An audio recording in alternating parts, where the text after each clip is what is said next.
네, 북한이 어제 국제적 관심을 끌었던 그 메시지를 어제 드디어 내놨습니다. 4일에 걸친 노동당 중앙위원회 전원회의 결과 보고라는 형식으로 어제 그 내용을 내놨는데요. 자, 이게 한반도 정세에 어떤 영향을 미칠지 어제 잠깐 박지원 의원을 통해서 짚어보기는 했지만 오늘 전문가를 연결해서 좀 더 자세히 짚어보도록 하겠습니다. 새해를 맞아서 저희가 한반도 정세를 자문해 주시는 저희 자문위원으로 저희가 일방적으로 위촉하기도 했는데요. 조성열 국가안보전략연구원 자문연구위원 연결합니다. 죄송합니다. 자, 위원님 나와 계시죠? 예, 안녕하세요. 네, 새해 복 많이 받으시고요. 예, 감사합니다. 네, 일단 총평부터 부탁드리겠습니다. 예, 우선 전체적으로 본다면은 작년 연말 시한으로 새로운 길을 제시하지 않을까 생각을 했는데요. 네. 기본 내용을 보면은 뭐 결정적인 한 방이 없었다라고 볼 수 있습니다. 아, 그래요? 예, 다시 말하면은 작년 4월 20일 그 최고인민회의 그 시정연설을 통해서 예. 김정은 위원장이 밝힌 내용이 있는데요. 그 틀에서 벗어나지 않았다고 생각합니다. 그렇게 평가하시는 거군요. 일단 근데 이전부터 좀 일단 확인하고 넘어갈게요. 그럼 별도의 신년사 발표는 없는 거죠? 예, 현재 없을 것 같습니다. 그래요? 과거에 드물긴 하지만은 신년사 없이 네. 그 최고인민회의 시정연설로 대처한 경우도 있었고, 예. 또 노동신문 사설로 대처한 경우 있었기 때문에 네. 김정은 위원장 들어서는 처음입니다만은 별도의 신년사는 없는 것이 확실한 것 같습니다. 알겠습니다. 그럼 어제 나온 그 결과 보고를 토대로 이제 지금부터 그 질문을 드려야 될 것 같은데요. 조금 전에 위원님께서는 결정적 한 방이 없다고 평가를 하셨는데 지금 우리 언론들은 이 한 구절에 주목을 하고 있습니다. 새 전략 무기를 목격하게 될 것이다. 이거는 그럼 어떻게 받아들여야 되는 겁니까? 예, 그거는 원래 그 작년 4월 20일 그 시정에서 나왔던 얘기들입니다. 그러니까 새로운 군력을 강화한다는 표현에서 들어가 있는 거고요. 그래요? 예. 그리고 북한이 물론 이제 새로운 전략을 목격하게 될 것이라고 해서 강경 발언을 한 건 사실입니다만은 기본적으로는 이제 자력갱생, 새로운 군사력 강화, 국제연대라고는 그 틀에서 벗어나지 않았다는 얘기입니다. 근데 얼마 전에 이제 그때도 의원님 모시고 인터뷰했던 기억이 있는데 동창리에서 엔진 연소 시험으로 이제 거의 밝혀졌으니까 그렇게 표현해도 될 것 같은데 이걸 하고 나서 예. 북한의 발표를 보면 그러니까 전략적주의가 상승할 거라고 하는 표현을 쓴 적이 있지 않습니까? 북한이. 예, 그렇습니다. 그리고 예. 어제는 새로운 전략 무기라고 하는 표현을 썼는데 이게 연결이 돼 있다고 봐야 되는 거 아닌가요? 예, 두 개의 가능성이 있는데요. 네. 일단 엔진 연소 시험을 했다고 하면은 인공위성용 이제 우주 발사체일 가능성이 높은데요. 네. 이제 새롭게 밝힌 새로운 전략 무기라고 표현했을 때는 바로 인공위성을 가지고 전략 무기라고 하기는 어려운 측면이 있기 때문에 그렇죠. 바로 그 점이죠. 예. 지금 이제 예상되는 부분은 이제 다탄두 재도립체 MRV라고 하죠. 네. 그래서 북한이 이제 2017년 8월 29일 날도 일본 열도로 가로질러 쏜 것에 대해서 당시 방위청, 일본 방위성에서는 이것을 다탄두체라고 평가한 바가 있었습니다. 네. 그 가능성이 하나 있고요. 또 하나는 이제 북한이 보통 SLBM이라고 하죠. 잠수함 발사 미사일인데 네. 북한은 이것을 이제 수중 전략 탄도탄이라고 부르거든요. 어허.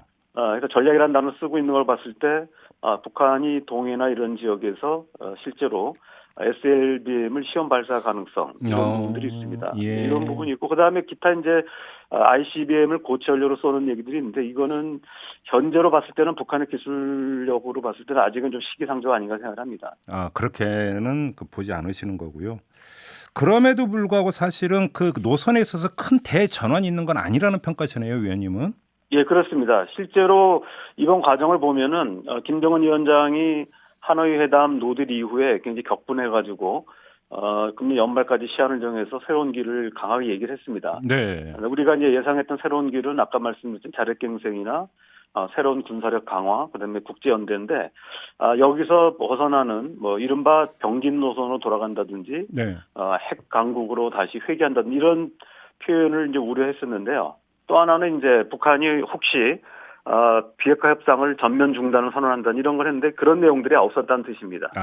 그럼 잠깐만요. 지금 그 위원님께서는 근데 지금 그 어제 이 보고가 나온 다음에 다수의 국내 언론은 북한이 경제 총력 노선에서 핵 경제 병진 노선으로 회귀를 했다고 진단을 했는데 위원님은 그렇게 안 보시네요, 그러면? 전혀 그렇지 않습니다. 실제로 네. 북한이 이제 2013년 3월에 병리 노선 채택했고 예. 작년 벌써 재작년이 됐죠. 재작년 4월 당 전원회의에서 병리 노선을 종료하고 경제 총련 노선 전환했습니다. 네.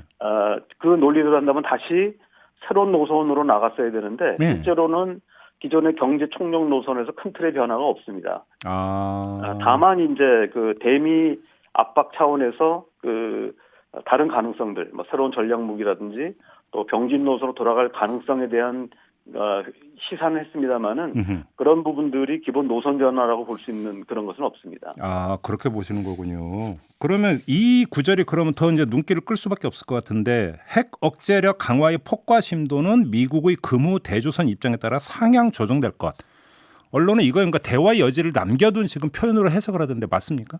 예, 그렇습니다. 실제로 예.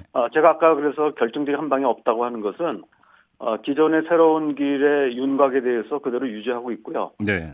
어찌 보면은 작년 연말로 제시했던 시한을 무제한으로 넓혔다 이렇게 볼 수 있습니다. 오히려?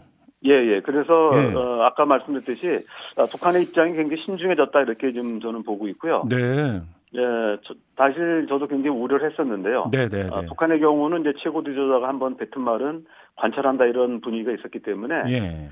제가 볼 때는 아마도 병진 노선 또는 핵무력 노선으로 전환하자고 하는 강경파와 네. 또 이것을 이제 그 국제 정세나 북한 내부 사정상 어느 정도 그 현상 유지가 필요하다고 하는 어떤 그 타협파라 그럴까요? 온건파 간의 타협의 결과가 이번 전원회의에서 나온 것이 아닌가 생각합니다. 그러면 노선 변화가 있는 것도 아니고 대화의 문을 닫은 것도 아니고 그러면 그 지난 2년간 그 쭉 갔던 기조는 계속 간다.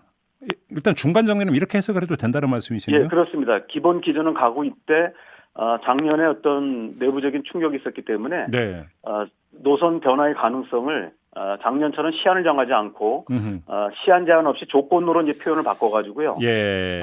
미국이 대북적 대시 정책을 계속하는 한 이런 식으로 해서 조건부로 해가지고 시한을 이제 철회했다 이렇게 볼 수 있을 것 같습니다. 그럼 오히려 그거는 진전이라고 봐야 되는 거 아닌가요? 오히려 거꾸로?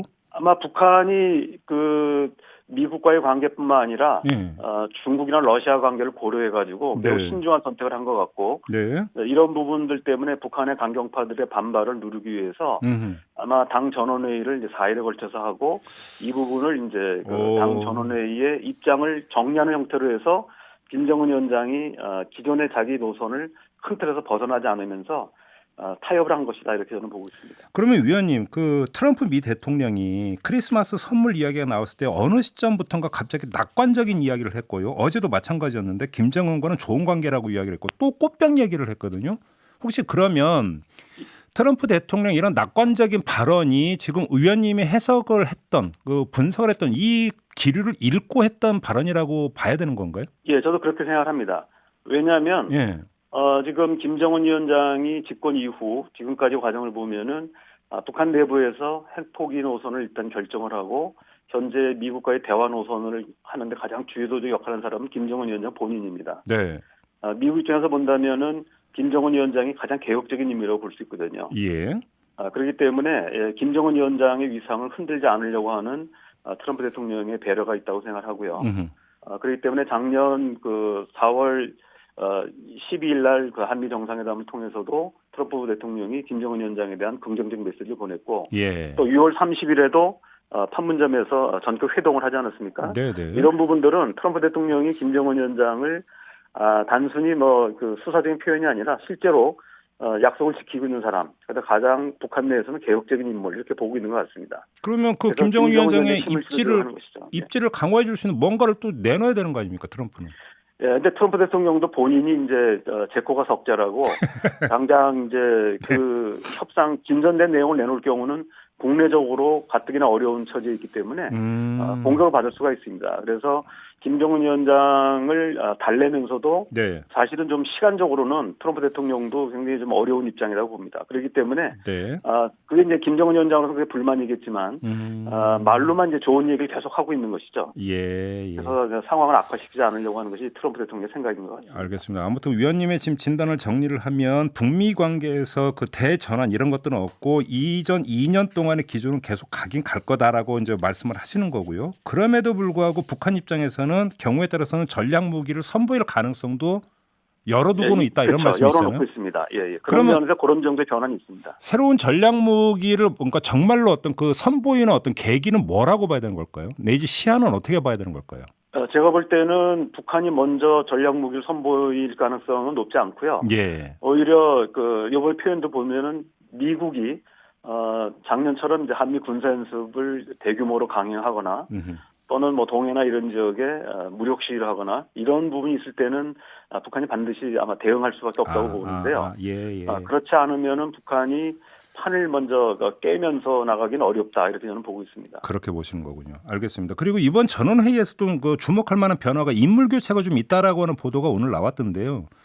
이 정치국 정위원이 몇 명이 교체가 됐는데 그 가운데 김형준 전 러시아 대사가 당 부위원장과 당 전문부서 부장이 됐고 이 리수용 부위원장의 후임일 가능성이 높다라는 진단이 나오는데 어떻게 읽고 계세요, 위원님은? 예, 저도 그렇게 봅니다. 리수용 당 국제 담당 부장이 아마 교체된 것 같고요. 네. 일단 그분이 연세도 있으시기도 하고, 음흠.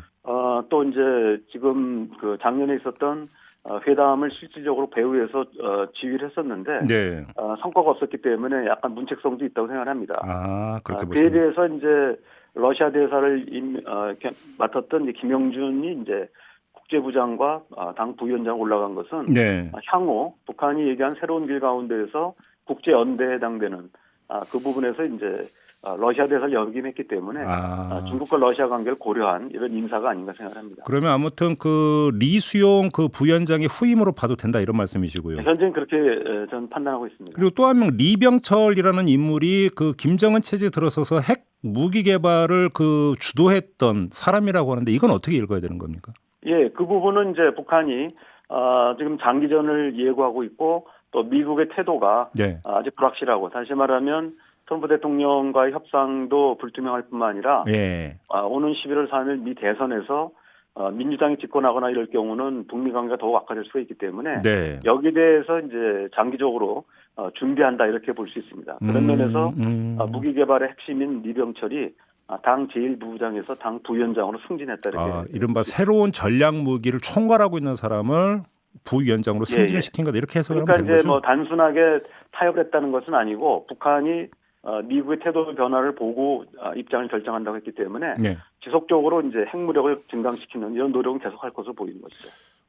관심을 끄는 인물은 김여정인데요. 선전선동부에서 서열 1위인 조직 지도부로 이동한 것 같다라는 관측이 나오고 있거든요. 예, 그럴 가능성이 매우 높습니다. 실제로 과거에도 김여정이 뭔가 조직 지도부와 관련된 일을 하지 않나라는 의심이랄까 그런 분석이 있었는데 예. 이번에는 명확하게 기존의 제1부부장이었는데 새로운 조직의 제1부부장으로 갔다 이렇게 얘기하는데 김여정을 위상에 봤을 때는 수평 이동이 아니라고 한다면 결국은 이제 조직 지도부밖에 없다 이렇게 볼 수 있습니다. 네. 아마 실제로 그럴 가능성이 높지 않은가 이런 생각합니다. 그러면 엊그저께는 이제 그 박봉주 총리의 교체 가능성도 이제 점치신 바가 있는데 이 인사를 종합을 하면 김정은 위원장 체제는 더 공고해졌다 이렇게 이제 총평을 해도 되는 겁니까, 위원님? 예, 그렇습니다. 지금 박봉주 부위원장이 이제 휠체어를 타고 나와서 사실상 시각된 걸 보여주고 있고요. 네. 오늘 이제 노동신문 이제 일면에 나온 보도가 있는데요. 예.